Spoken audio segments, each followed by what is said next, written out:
Hi hello welcome back. അപ്പോൾ ഇന്ന് നമുക്ക് പുതിയൊരു ഔട്ട്ഫിറ്റിൻ്റെ കട്ടിങ് ആൻഡ് സ്റ്റിച്ചിങ് നോക്കിയാലോ. ഞാൻ ഇതിൻ്റെ ഒരു ഷോർട്ട് വീഡിയോ കഴിഞ്ഞ ദിവസം ഇട്ടിരുന്നു, ഒരു കാഫ്താൻ ചെയ്തില്ലായിരുന്നോ, അതിൻ്റെ തന്നെ ഫുൾ സ്റ്റിച്ചിങ് വീഡിയോ ആണ് കേട്ടോ ഇത് വന്നിട്ട്. അപ്പോൾ ഞാനിതിപ്പോൾ ചെയ്യുന്നത് ഒരു ഷോൾ ഉപയോഗിച്ചിട്ടാണ്. അപ്പം അതിൻ്റെ താഴെയായിട്ട് ചെറിയൊരു ഡിസൈനുണ്ട്, പിന്നെ ഇങ്ങനെ തൊങ്ങൽ പോലെ ഇങ്ങനെ തൂങ്ങിക്കിടക്കുമല്ലോ. അപ്പം ആ സാധനം നമുക്ക് ആവശ്യമില്ല, അതുകൊണ്ട് അത് ആദ്യം തന്നെ ഞാൻ കട്ട് ചെയ്ത് കളയുവാണ്.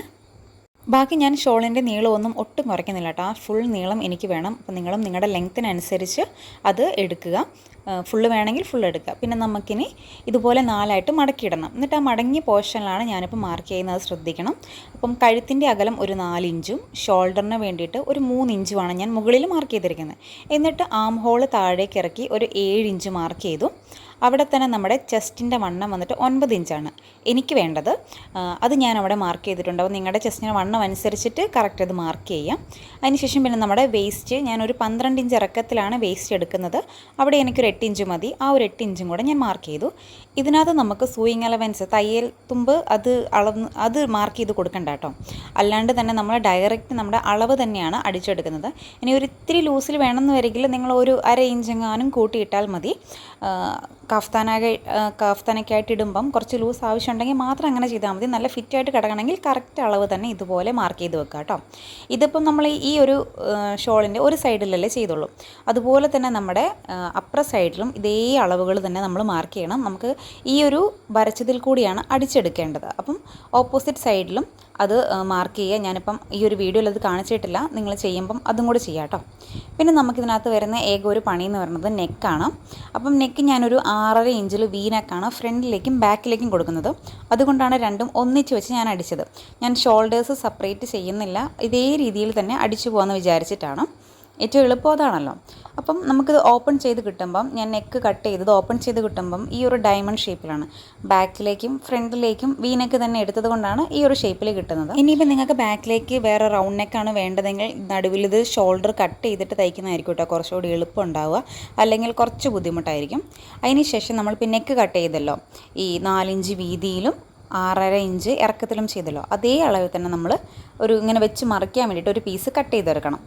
അതേ അളവ് തന്നെ കട്ട് ചെയ്തെടുത്തിട്ട് ഇതുപോലൊരു കുറച്ച് വീതിയിലൊന്ന് മുറിച്ചെടുത്താൽ മതി. അപ്പോൾ നമുക്കിതുപോലൊരു പീസ് കിട്ടും. അതിനുശേഷം ആ ഒരു പീസ് വെച്ച് അടിച്ചിട്ട് നമുക്കിതൊന്ന് മറിച്ചെടുക്കാം.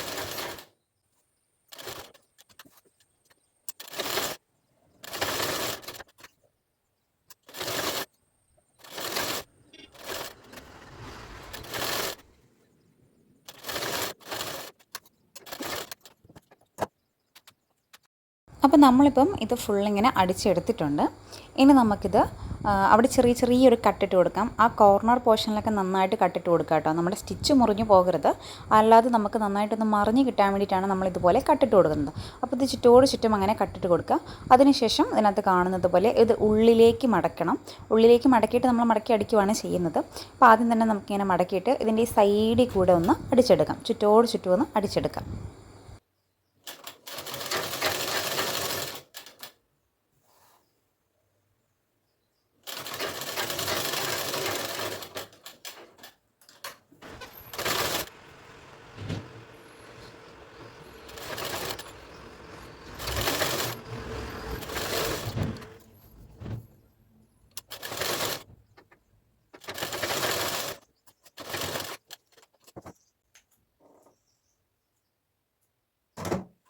നമ്മളിതിപ്പം അങ്ങനെ ഈ സൈഡ് വഴി ചുറ്റും അടിച്ചെടുത്തിട്ടുണ്ട്.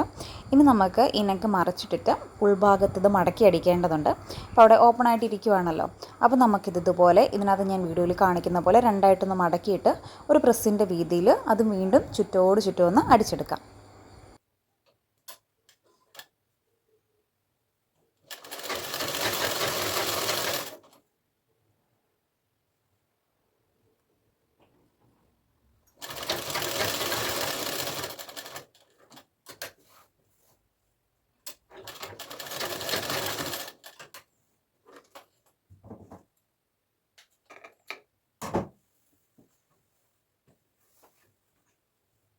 അങ്ങനെ നമ്മുടെ നെക്ക് ഫുൾ ഇപ്പോൾ സെറ്റായിട്ടുണ്ട് കേട്ടോ. ഇനി നമ്മുടെ മെയിൻ പരിപാടിയെല്ലാം കഴിഞ്ഞു. ഇനി നമുക്ക് ആ സൈഡും കൂടെ ജോയിൻ ചെയ്തെടുത്താൽ നമ്മുടെ കാഫ്താൻ റെഡിയാണ്. സോ നമുക്കിത് പഴയതുപോലെ തന്നെ കൃത്യം നടുവിൽ വെച്ചിട്ട് ഇത് മടക്കിയെടുക്കാം. അതിനുശേഷം നമ്മളിപ്പം അവിടെ വരച്ച് വെച്ചിട്ടുണ്ടല്ലോ, ആ ഒരു ഇത് നമുക്ക് അവിടെ കൃത്യം കാണാൻ കഴിയും. എന്നിട്ട് അതിലൂടെ നമുക്ക് താഴെ വരെ ഒന്ന് സ്റ്റിച്ച് ചെയ്തെടുക്കാം. നമ്മൾ എവിടെയാണോ വരച്ച് തുടങ്ങിയത് അവിടെ തന്നെ തൊട്ട് തുടങ്ങിയാൽ മതി. മുകളിലേക്കൊന്നും ഒരു സ്റ്റിച്ചിൻ്റെ ആവശ്യമില്ല. ഇവിടെ നിന്ന് തന്നെ തുടങ്ങിയിട്ട് ആ വരയിൽ കൂടി താഴെ വരെ നമുക്ക് തയ്ച്ചെടുക്കാം. ഇതിപ്പോൾ നമ്മളിതിൻ്റെ ഒരു വശത്താണ് ചെയ്യുന്നത്. ഇതുപോലെ തന്നെ അതിൻ്റെ ഓപ്പോസിറ്റ് വശത്തും ഈ ഒരു അളവ് തന്നെ മാർക്ക് ചെയ്തിട്ട് നമ്മൾ ഇതുപോലെ തയ്ച്ചെടുക്കണം കേട്ടോ.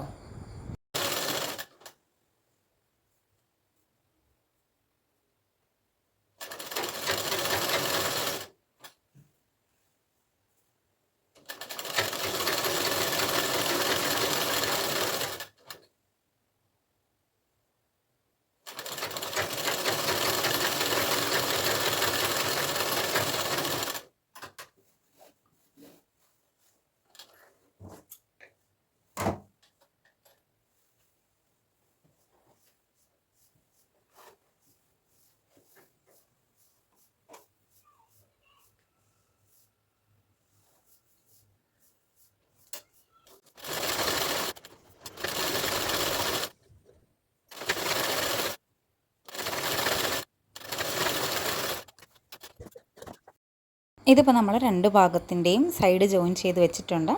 ഇനി നമുക്ക് താഴ്ഭാഗം കൂടെ മടക്കി അടിച്ചാൽ മതി. ഞാനതിൽ മടക്കി അടിക്കുന്നതിൽ ചെറിയൊരു മിസ്റ്റേക്ക് വരുത്തിയിട്ടുണ്ട്. കാരണം ഇതിപ്പം ഫസ്റ്റ് ടൈമാണ് ഞാൻ കഫ്താൻ സ്റ്റിച്ച് ചെയ്യുന്നത്. അപ്പോൾ ഞാൻ ഈ തയ്യൽ തുമ്പ് കണ്ടു കഴിഞ്ഞപ്പോൾ അതെൻ്റെ മോശം വശമെന്ന് കരുതിയിട്ട് ആ ഭാഗത്തേക്കാണ് മടക്കി അടിച്ചത്. പക്ഷേങ്കിൽ അങ്ങനെ കാണുന്നിടത്തേക്ക് നമ്മൾ മടക്കി അടിക്കരുത്. നേരെ ഓപ്പോസിറ്റ് ഭാഗത്തേക്ക് വേണം മടക്കി അടിക്കാൻ വേണ്ടിയിട്ട്. ഇങ്ങനെ പുറമേ കുറച്ച് തയ്യൽ തുമ്പ് പോലെ കാണുന്നതാണല്ലോ നമ്മുടെ നല്ല വശമായിട്ട് വരുന്നത്. അപ്പം മറുവശത്തേക്ക് വേണം നമ്മൾ വെച്ച് മടക്കി അടിക്കാൻ വേണ്ടിയിട്ട്. എന്നിട്ട് എനിക്ക് കുറച്ച് നീളം കട്ട് ചെയ്ത് കളയാനുണ്ടായിരുന്നു. ഒരുമിച്ചല്ലാത്തത് കൊണ്ട് ഞാൻ കുറച്ച് കട്ട് ചെയ്ത് കളഞ്ഞാണ്. അപ്പം അത് നിങ്ങൾ ലെവലാക്കാനുണ്ടെങ്കിൽ ചെയ്തതിന് ശേഷം നമുക്ക് താഴ്ഭാഗം ഇതുപോലെ ഒന്ന് മടക്കി അടിച്ചെടുക്കാം.